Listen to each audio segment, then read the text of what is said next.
Hey, this is Josh Green with Alchemy Design and Development and Traverse Capital.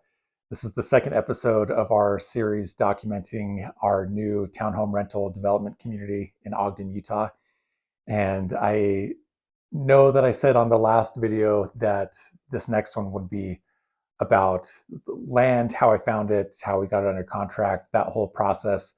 I thought it might actually be helpful to give a little bit of my backstory and explain, how I got to where I am now and kind of what my background is that got me to where I am today, working on this project. So I actually got interested in real estate when I was just a kid. My grandparents owned a house next door to us, and I would go mow the lawns for them. And it just was always interesting to me that someone was paying them money to live in their house, and that just kind of has always stuck with me. And so I did a lot of things between then. Worked at a grocery store, did maintenance, did some accounting stuff, worked at FedEx for a while, and that real estate always was kind of in the back of my mind. And eventually, I just decided, well, I've got to figure it out. Like I've got to go start working in real estate. I got to find a job. And so my first real estate job was I was a leasing agent for a developer and property owner here in Salt Lake City. Should have given that background too. I'm from Salt Lake City, Utah area, born and raised. Been here for a long time. So, but yeah, I did leasing at a project here in Utah. It was a 300 unit community. It was a mix of affordable housing and market rate housing, and that was really helpful experience to have, to be on the leasing side and the property management side, to get to really to be able to interact with tenants that were coming in, how they were understanding, how they were deciding which place to live beyond just the rent price, what things were important to them. And that was a really great experience. But I learned really quickly that the property management wasn't where I wanted to be long term, and so I kind of just was in the right place at the right time. Honestly, it was just good timing. My brother-in-laws were, kind of getting into home appraisal, and that seemed interesting. It seemed like a good place for me to get in. But I didn't think I wanted to be a home appraiser. I wanted to work on things that were, maybe a little bit bigger, or what I thought was more exciting. And so I just started looking around for what my other options were, and I came across a listing for a research assistant for an appraisal firm. And at the time, I didn't know anything. I had no idea who this was, and I would only find out later, that the guy that I ended up working for is the kind of the regional expert for apartments in the Western region for Utah, Wyoming, Idaho. Um, anyway, I had no idea at the time, and I was just looking for my next step in real estate. And I saw this listing, I applied for it.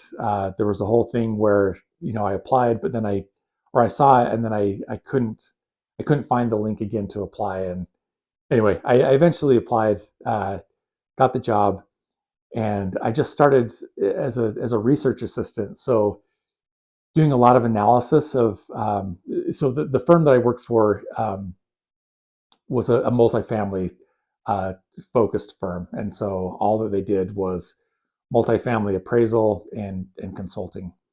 And so as a research assistant, I got put in right away to analyzing operating statements, profit and loss statements.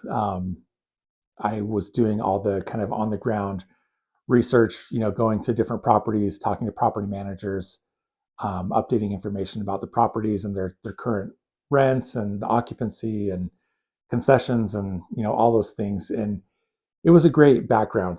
It was a lot of really good experience.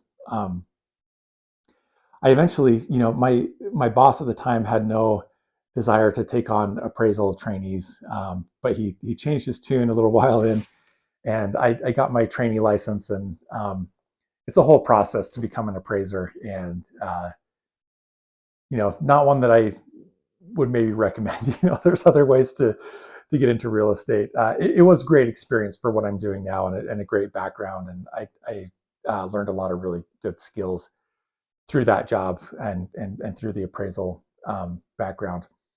Um, so my boss eventually decided to take me on as an appraisal trainee, and it was really, I just got thrown into it. I got, here's an assignment. It was a fiveplex, um, and he just said, "Okay, go do it," and so I was just thrown right into it. Which, in retrospect, that's the way that I learned the best, is to get thrown into something and figure it out.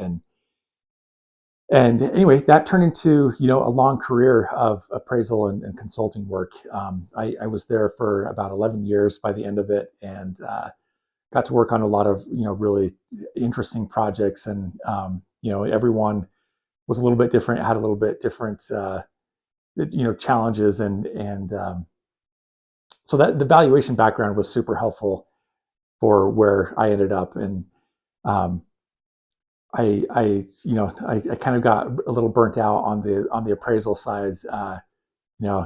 Everyone's always mad at you as an appraiser, and the value's never high enough, or it's too high, and you just it's hard for people to be happy with your work, I guess. And by this time, I'd worked on so many different projects that at the beginning it was kind of exponential, like learning curve, and I learned a lot really fast, and got to the point where I kind of had plateaued on the learning side, and but what I really liked was the consulting side, and so we about half the business was working with developers that would come with a piece of property and say, what should I do with this? What's the best use?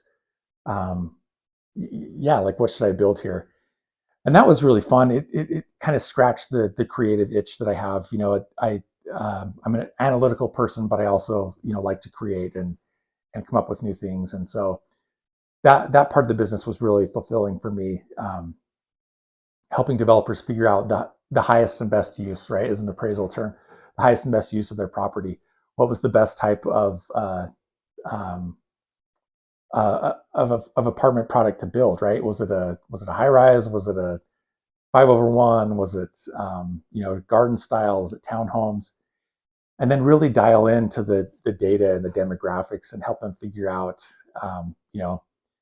not only how many units, but how many units of each type. How many one bedrooms, how many two bedrooms, how many studios, what size should they be, what amenities should they include, what kind of recreational amenities should the project include, um, and kind of conceptualize this project, and then take it the next step and go through all the underwriting and say, okay, if you built this project, this is the income, these are the expenses, this is the net operating income that you can expect.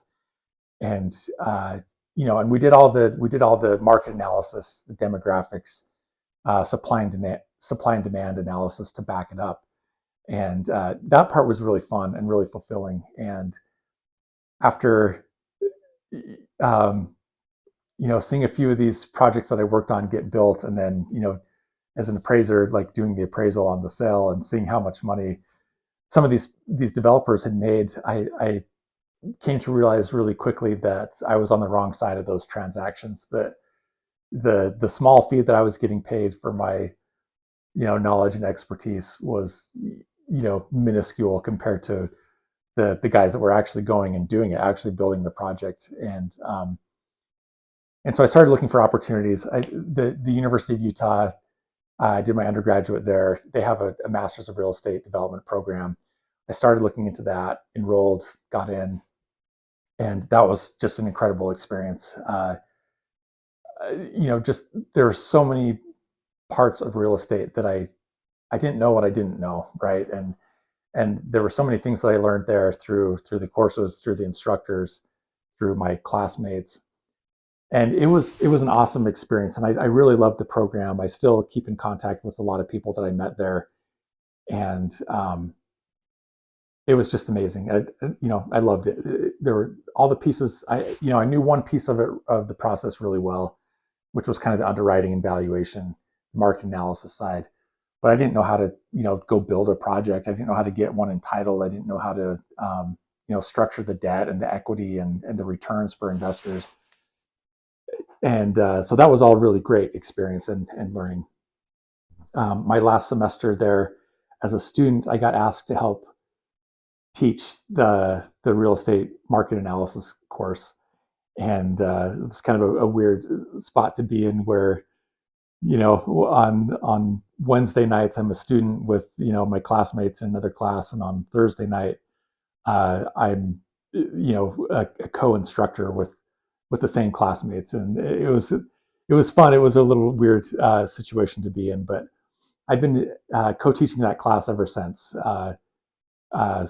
And it, I love teaching. I love education. I love sharing, what little I know about real estate, and it's just really fun. And it gives me an excuse an easy way to keep in contact with the program and with the school and with the students that go through there.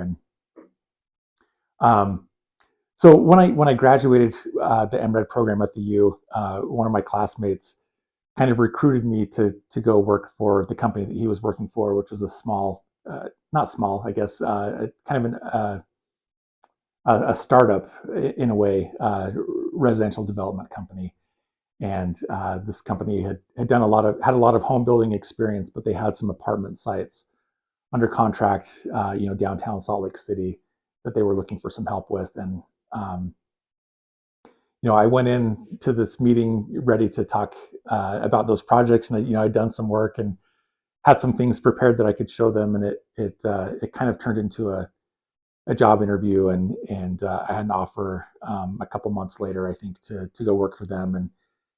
And I really saw it as an opportunity to learn to learn the things that I didn't know, and to be involved in development, which is where I wanted to end up eventually. And so in that role, I got, same thing. I got thrown into a lot of situations where, otherwise I may not have been able to be in, right? To be raising money, to be helping structure debt and equity, investor returns, waterfalls, and then also helping on the front end, with the market analysis and underwriting, and it was just a great experience. A lot of really great people. It was exciting to be part of, kind of a growing company, and be doing, really cool projects that I'm still, really proud to have had a hand in. But it was kind of, COVID was a big part of it. Just that little. I think for a lot of people, it was an opportunity to kind of step back and kind of reassess priorities and life goals and things like that, and that's what it was for me. And I'd realized how much of my time and effort and some days stress was being traded for a paycheck. And I've always wanted to be an entrepreneur. My grandpa was an entrepreneur, and that's always been a goal of mine, is to do my own thing, have my own company.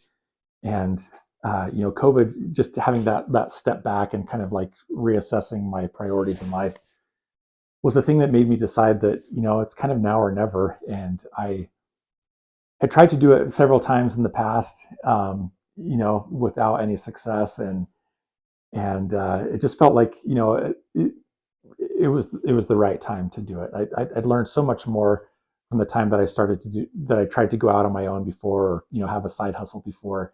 I'd learned so much since that point to where I was then. And I'd always talked myself out of it. And when I actually sat down and talked to my wife about, okay, what's the worst that could happen?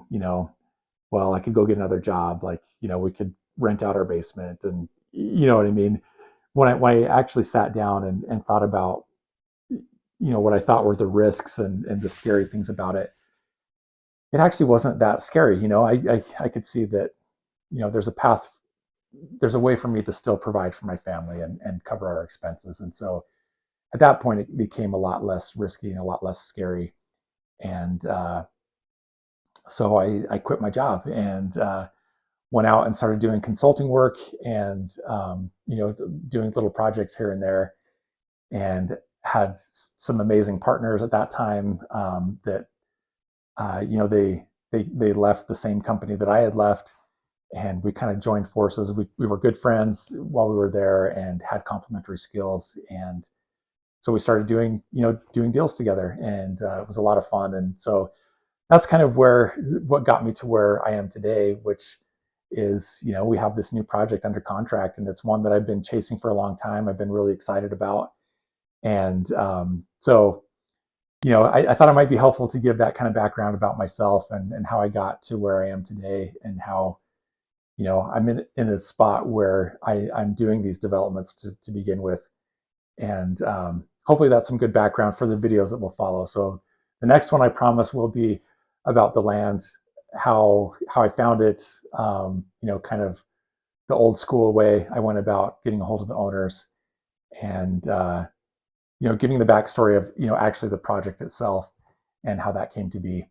And so anyway, I hope this is interesting. I hope it's helpful. It's kind of fun for me to talk about things that I'm excited about, and to be able to talk with other people that are involved in this project. It's not just me, but to be able to talk to everyone that's involved in this project about their piece of how they fit in. I think it's going to be really fun. And so I hope you'll keep following along. And the next one, we will talk about land and how we found the deal. So thanks.